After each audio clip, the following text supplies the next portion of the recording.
Hey everyone, so I am taking a brief break from full series and figured that I'd kind of catch up on some individual movies that I've been meaning to watch but just haven't gotten around to it because I'm a procrastinator.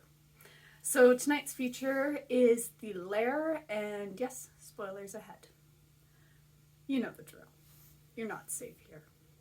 So a brief overview. The plot of The Lair is an air pilot ship is shot down over Afghanistan. Pilot stumbles upon an abandoned bunker with, the people she was shot down by. There is some subtitles in the first little bit, but after that it's all in English. So if you can deal with subtitles, hell, I like subtitles. Who cares?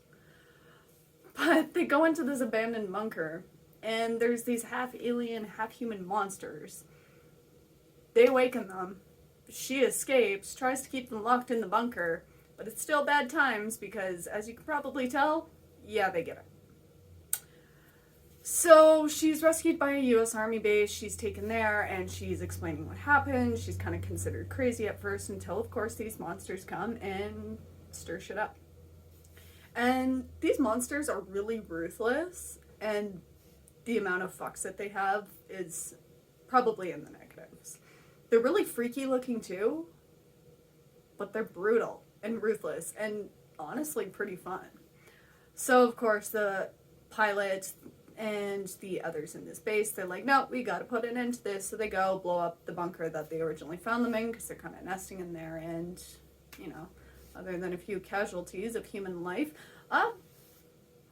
pretty straightforward and happy ending.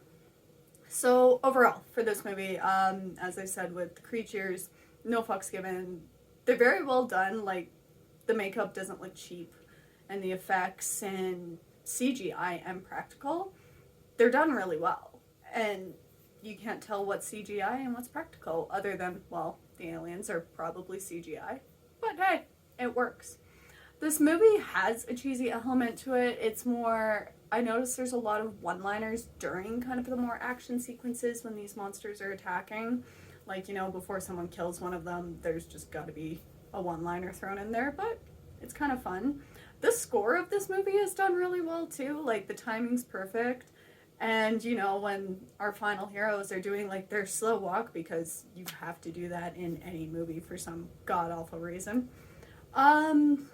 It's cheesy as well, like how they scored it, but overall it's pretty fun. Yeah, this movie overall is just a really perfect blend of horror and action and sci-fi kind of mixed into one. You have that cheesy aspect and some of the humor kind of sprinkled in there to lighten the mood, but it's done in the way where it's not trying to be funny. It's just kind of mixed in there and blended in and timed out incredibly well, so I really appreciated that. So overall, I enjoyed it. It's overall a serious movie, and the humor is just sprinkled in there and timed very well. The plot is solid and super straightforward and so easy to follow, especially if you, like me, get kind of distracted when there's a movie going on.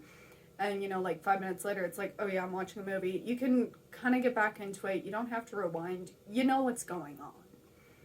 It's that simple, and I really appreciate that.